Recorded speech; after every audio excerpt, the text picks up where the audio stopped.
Hi and welcome to Easy Spoken English Kanji. இந்த series of வீடியோஸில் நம்ம long sentences practice பண்ணிகிட்ருக்கோம். English TV ஷோஸ்லேருந்து video clips எடுத்து அதில் இருக்கிற மாதிரியான சிமிலர் சென்டென்ஸ் ஸ்ட்ரக்சர்ஸை நம்ம டெய்லி லைஃப்பில் எப்படி யூஸ் பண்ணுறதுன்றதை பார்த்துட்ருக்கோம். இன்றைக்கி வீடியோலையும் நம்ம ஒரு இன்ட்ரெஸ்டிங் வீடியோ கிளிப் அண்ட் அதில் இருக்கிற மாதிரியான சென்டென்ஸ் ஸ்ட்ரக்சர் தான் டிஸ்கஸ் பண்ண போகிறோம். So without any further delay let's get started. First video clip பார்ப்போம், அப்புறம் டிஸ்கஸ் பண்ணுவோம். I feel like I might have overstepped my bounds last night, so I just wanted to bring you these and apologize. So இதில் என்ன சொன்னாங்கன்னு பார்த்தீங்கன்னா, I feel like I might have overstep my bounds last night, so I just wanted to bring you these and apologise. அப்படின்னா நான் என்னுடைய எல்லையை மீறி இருக்கலாம் அப்படின்னு நான் நினைக்கிறேன். ஸோ ஐ ஃபீல் லைக்னா எனக்கு அந்த மாதிரி தோணுது, நான் நினைக்கிறேன். என்ன நினைக்கிறேன்? I might have overstepped my bounds. அப்படின்னா நான் எல்லையை கொஞ்சம் மீறிட்டேன், என்னோட பவுண்ட்ரியை நான் க்ராஸ் பண்ணிட்டேன். ஓகே, அவங்க சில விஷயங்கள் கேட்பாங்க, அது அவங்களுக்கு ஹர்ட் ஆயிடுச்சுன்னு நினைப்பாங்க. ஸோ அதனால் இதை சொல்கிறாங்க. ஸோ நான் என்னோட எல்லை மீறி பேசிட்டேன்னு நினைக்கிறேன், என்னோட லிமிட்டை தாண்டி க்ராஸ் பண்ணி பேசிட்டேன்னு நினைக்கிறேன். அதுதான் இந்த ஓவர் ஸ்டெப் மை பவுண்ட்ஸ். இந்த இடத்துல பவுண்ட்ஸ் அப்படின்னு சொல்லும்போது பவுண்ட்ரியோட ஷார்ட் ஃபார்ம் அப்படின்னு எடுத்துக்கலாம். ஓகே, ஸோ ஓவர் ஸ்டெப் அப்படின்னு சொல்லும்போது to go beyond a certain acceptable limit. Okay, so நம்ம நெய்பர்ஸ் கிட்ட ஃப்ரெண்ட்ஸ் கிட்ட இவ்வளோ தான் பேசணும் அப்படின்னு இருக்கும் இல்லையா? ஸோ அதை தாண்டி பேசுகிறதுக்கு over step my boundaries, my pounds அப்படின்னு சொல்லலாம். Okay, so I just wanted to bring you these and apologise. So இதை கொண்டு வந்து கொடுத்து நான் அப்பாலஜைஸ் பண்ணலாம், மன்னிப்பு கேட்கலான்னு வந்தேன் அப்படின்னு சொல்லியிருக்காங்க. ஸோ இதில் ஐ ஃபீல் லைக்குன்ற ஒரு சென்டென்ஸ் இருக்குது, I might have overstep my பவுண்ட்ஸ்ன்ற இன்னொரு சென்டென்ஸ் இருக்குது, அண்ட் ஸோ யூஸ் பண்ணி ஒரு சென்டென்ஸ் இருக்குது. Correct? So I wanted to do this அப்படின்னு இருக்குது. ஸோ இந்த மாதிரியான சென்டென்ஸ் ஸ்ட்ரக்சரில் இன்றைக்கி பார்க்க போகிறோம். இப்படி பாஸ்ட்டில் ஒரு விஷயம் நடந்திருக்கலாம்னு எனக்கு தோணுது, நான் நினைக்கிறேன், நான் பயப்படுறேன், நான் சந்தேகப்படுறேன், இந்த மாதிரிலாம் நம்ம பார்க்க போகிறோம். அப்புறம் ஸோ யூஸ் பண்ணி, அதனால் நான் இதை செஞ்சேன், இதை செய்ய போகிறேன், செய்யலான்னு இருந்தேன், இந்த மாதிரி சென்டென்சஸ்லாம் பார்க்க போகிறோம். ஸோ இன்றைக்கான ஃபர்ஸ்ட் எக்ஸாம்பிள் பார்ப்போம். அவள் எக்ஸாமில் ஃபெயில் ஆகிருப்பான்னு நான் நினைக்கிறேன், அதனால் வீட்டு வேலைகளை செஞ்சு மன்னிப்பு கேட்க விரும்பினா, மன்னிப்பு கேட்க நினச்சா. திடீர்னு ஏன் அவள் வீட்டு வேலையெல்லாம் செஞ்சா? ஒருவேளை அவள் எக்ஸாமில் ஃபெயில் ஆகிருப்பா போல், பாஸ்ட்டில் இந்த விஷயம் நடந்திருக்கலாம் அப்படின்னு நான் கெஸ் பண்ணுறதை இப்படி சொல்கிறேன். ஒருவேளை அவள் எக்ஸாமில் ஃபெயில் ஆகிருப்பா, இல்லை ஒரு வேளை அவள் ஃபெயில் ஆகிருக்கலாம், அதனால் வீட்டு வேலைகளை செஞ்சு மன்னிப்பு கேட்க நினச்சிருப்பா அப்படின்னு சொல்கிறோம்.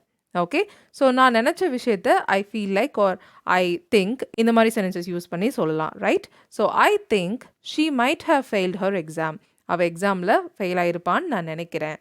ஓகே, அதனால் வீட்டு வேலைகளை செஞ்சு மன்னிப்பு கேட்க நினச்சா, மன்னிப்பு கேட்க விரும்பினா, எது வேணால் சொல்லலாம். பட் விரும்பினான்றதை பேச்சு வழக்கில் யூஸ்வலி சொல்ல மாட்டோம். So she wanted to do the chores and apologise. So வீட்டு வேலைகள் அப்படின்னும் போது சோர்ஸ்ன்ற வேர்டு யூஸ் பண்ணலாம். So she wanted to do the chores and apologise. Okay, so எதுக்கு திடீர்னு வீட்டு வேலை செஞ்சு மன்னிப்பு கேட்டா? பாஸ்ட்டில் அவள் எக்ஸாம் எழுதுனா, ஒரு 2 நாளுக்கு முன்னாடி ரிசல்ட் வந்துச்சு, அதில் ஃபெயில் ஆகிருப்பான்னு நான் நினைக்கிறேன். ஸோ இப்போ என்னோடய தாட் இதெல்லாம் பாஸ்ட்டில் நடந்தது, அதனால் இதெல்லாம் செஞ்சு மன்னிப்பு கேட்டா, மன்னிப்பு கேட்க நினச்சான்னு நான் நினைக்கிறேன்னு சொல்கிறேன். ஸோ இப்போ தான் நான் நினைக்கிறேன். ஸோ அதனால் ஐ திங்க்குன்னு சொல்லியிருக்கோம். மற்ற எல்லாமே பாஸ்ட்டில் நடந்த விஷயம். அவள் வீட்டு வேலைகளை செஞ்சது, மன்னிப்பு கேட்க விரும்பினது, எக்ஸாமில் ஃபெயில் ஆனது, அதனால் அது எல்லாமே பாஸ்ட் டென்ஸில் இருக்குது. Okay, she might have failed her exam, so she wanted to do the chores and apologise. Okay, next one பாருங்கள். கெஸ்ட்டு வழி தவறி இருக்கலான்னு அம்மா நினைக்கிறாங்க, அதனால் நான் போய் அவங்கள பிக்கப் பண்ணணும்னு நினச்சாங்க, இல்லை விரும்பினாங்க. ஓகே, இப்போ அம்மா என்ன நினைக்கிறாங்கன்னா, கெஸ்ட்டு வழி தவறி இருப்பாங்க, ஒரு 2 hours ஆகிடுச்சு அவங்க வரோன்னு சொல்லி, இவ்வளோ நேரம் வரவே இல்லை. அதுக்கப்புறம் கால் பண்ணாலும் எடுக்கலை, காலும் பண்ணலை அவங்களும். ஸோ வழி மாறி இருக்கலாம், இல்லை வழி தவறி இருக்கலான்னு அம்மா நினைக்கிறாங்க. ஸோ அம்மா இப்போ நினைக்கிறாங்க, பாஸ்ட்டில் கெஸ்ட் இப்படி பண்ணியிருப்பாங்க, பாஸ்ட்டில் ஒரு விஷயம் நடந்திருக்கலாம் அப்படின்னு. மாம் ஃபீல்ஸ் லைக், இல்லை மாம் திங்ஸ், that யூஸ் பண்ணி சொல்லலாம், இல்லை that இல்லாமலும் சொல்லலாம். Mom feels like the guests might have lost their way. Guest வழி மாறி இருக்கலாம்னு அம்மாவுக்கு தோணுது, இல்லை அம்மா நினைக்கிறாங்க. Mom feels like the guests might have lost their way. அதனால் என்ன விரும்பினாங்க? அவங்க விரும்பினாங்கன்றதை யூஸ்வலி சொல்ல மாட்டோம், நான் சொல்லியிருக்கேன் நிறைய வீடியோஸில். ஸோ அதனால் அவங்க என்ன நினச்சாங்கன்னா, நான் போய் அவங்கள பிக்கப் பண்ணணும்னு நினச்சாங்க. நீ எங்கே இங்கே வந்திருக்க, யாருக்காக வெயிட் பண்ணுற? இந்த மாதிரி கெஸ்ட் வழி மாறிட்டாங்கன்னு அம்மாவுக்கு தோணுச்சு, அதனால் நான் பிக்கப் பண்ணோம், நான் அவங்கள போய் தேடி பிக்கப் பண்ணி இந்த இடத்துக்கு தான் வரேன்னு சொல்லியிருக்காங்க, ஸோ நான் இங்கே வெயிட் பண்ணி அவங்கள பிக்கப் பண்ணணும்னு அம்மா நினச்சாங்க. அம்மா நினச்சதும் பாஸ்ட் தான். அதனால் so she wanted me to go and pick them up. So நான் போய் அவங்கள பிக்கப் பண்ணணும், அவங்கள அழைத்து வரணும் அப்படின்னு நினச்சாங்க. So she wanted me to go and pick them up. Mom feels like the guests might have lost their way, so she wanted me to go and pick them up. புரிஞ்சிருக்கும்னு நினைக்கிறேன். Next sentence போலாம். எங்க பிரசன்டேஷன்ல client அதிருப்தி அடைஞ்சிருக்கலான்னு என்னோட காலீக் பயப்படுறாரு. அதனால நாங்க ஒரு follow up meeting plan பண்ணி ஏதாவது இஷ்யூஸ் இருந்தா அத அட்ரஸ் பண்ணணும்னு அவர் நினைக்கிறாரு. ஓகே. ஸோ அதே பேட்டர்ன் தான். ஸோ இந்த விஷயம் இப்படி இருக்கலான்னு அவர் நினைக்கிறாரு, பயப்படுறாரு. அதனால இத பண்ணலான்னு அவர் விரும்புறாரு, இல்ல நினைக்கிறாரு. ஓகே. ஸோ மை காலீக் ஃபியர்ஸ் இங்க பயப்படுறாருங்கிறதுனால ஃபியர்ஸ்ன்ற வெர்ப் யூஸ் பண்ணியிருக்கேன். இல்ல திங்க்ஸ் சொல்லலாம், இல்ல ஃபீல்ஸ் லைக் சொல்லலாம். மை காலீக் ஃபியர்ஸ் தட் யூஸ் பண்ணலாம், இல்ல பண்ணாமலும் சொல்லலாம். எதுக்கு பயப்படுறாரு அப்படின்னா, பாஸ்ட்ல இப்படி ஒரு விஷயம் நடந்திருக்கலாம். கிளையண்ட் டிஸாட்டிஸ்ஃபை ஆயிருக்கலாம், அதிருப்தி அடைஞ்சிருக்கலான்னு அவர் பயப்படுறாரு. that the client might have been dissatisfied with our presentation. இந்த இடத்துல ஏன் நாம might have been போட்டிருக்கோம்? இதுக்கு முன்னாடி பார்த்த எக்ஸாம்பிள்ஸ்ல might have தானே போட்டோம். So might have plus V3 போட்டோம். might have lost their way, might have failed her exam இப்படிலாம் பார்த்தோம். So might have plus V3 இருந்தது. இங்க be verb தான் மெயின் verb. அதை V3 ஃபார்ம்ல might have beenன்னு போட்டிருக்கோம். டிஸாட்டிஸ்ஃபைடுன்றது இந்த சென்டென்ஸில் இருக்கிற adjective. ஸோ இதுவும் might have plus V3 ஃபார்மேட்ல தான் இருக்கு. might have been is the V3 here. Okay. அடுத்தது அதனால அவர் ஃபாலோ அப் மீட்டிங் ஸ்கெடியூல் பண்ணி ஏதாவது கன்சர்ன்ஸ் இருந்தால் அதை அட்ரஸ் பண்ணணும்னு நினைக்கிறாருன்னு சொன்னோம். ரைட்டா? ஸோ அதை எப்படி சொல்லலாம்னா, so she wanted us to schedule a follow up meeting and address any concerns. Okay. So இந்த இடத்துல அவர் விரும்புகிறான்னு நம்ம சொன்னாலும் ஹீ ஷீ ரெண்டுத்துக்குமே அவர்னு சொல்லுவோம் மரியாதைக்காக தமிழில். அவர் அப்படின்னாவே ஹீன்றதை எடுத்துக்க வேணாம். இந்த இடத்துல காலிக் வந்து நான் ஷீன் மீன் பண்ணியிருக்கேன். அதனால ஸோ ஷி வாண்டட் அஸ்ன்னு போட்டிருக்கேன். So she here means the garlic. Okay. So she wanted us to schedule a follow-up meeting and address any concerns. ஓகேங்களா?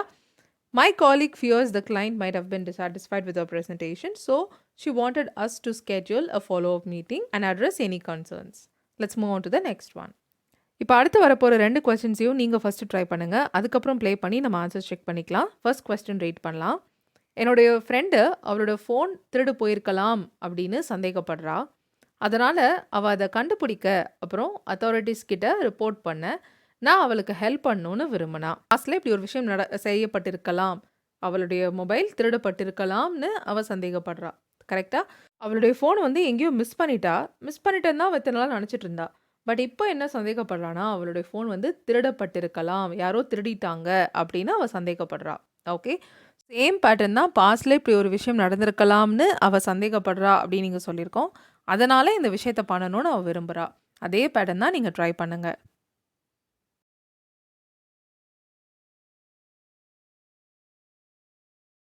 ஸோ மை ஃப்ரெண்ட் சஸ்பெக்ட்ஸ் சந்தேகப்படுறான்னு சொல்லுறதுனால சஸ்பெக்ட்ஸ்ன்ற வேர்டை யூஸ் பண்ணியிருக்கோம். Suspects that her phone might have been stolon. இந்த இடத்துல might have பின் V3ன்னு போட்டிருக்கோம். So இந்த மாதிரி உங்களுக்கு doubt வருது. Might have, could have, would have பக்கத்துலலாம் என்ன யூஸ் பண்ணும்? V3யா இல்லை பின்னா இல்லை பின் V3யா?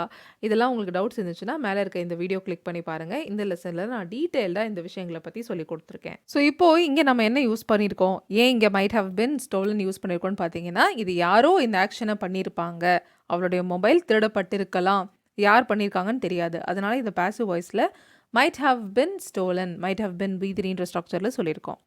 அதனால் அவள் அதை கண்டுபிடிக்க அத்தாரிட்டிஸ் கிட்ட ரிப்போர்ட் பண்ண நான் ஹெல்ப் பண்ணணும்னு நினைக்கிறா இல்லை விரும்பினா அப்படின்னு சொல்கிறோம்.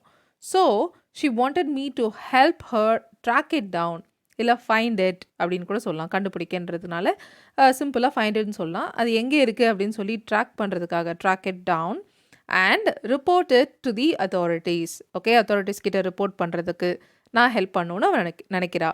So she wanted me to help her, அவளுக்கு ஹெல்ப் பண்ணோம். எதுக்காகனா to track it down. So help use பண்ணியிருக்கிறதுனால to help her track it டவுன்னு சொன்னால் போதும்.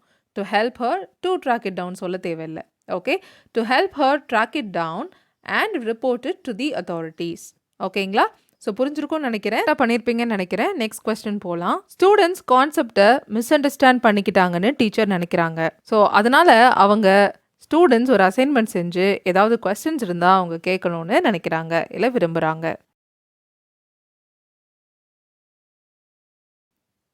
ஆல்ரைட். ஸோ டீச்சர் நினைக்கிறாங்க, த டீச்சர் திங்ஸ் என்ன நினைக்கிறாங்க? ஸ்டூடெண்ட்ஸ் கான்செப்டை தப்பாக புரிஞ்சிட்டு இருக்கலாம், மிஸ் அண்டர்ஸ்டாண்ட் பண்ணிட்டு இருக்கலாம் அப்படின்னு நினைக்கிறாங்க.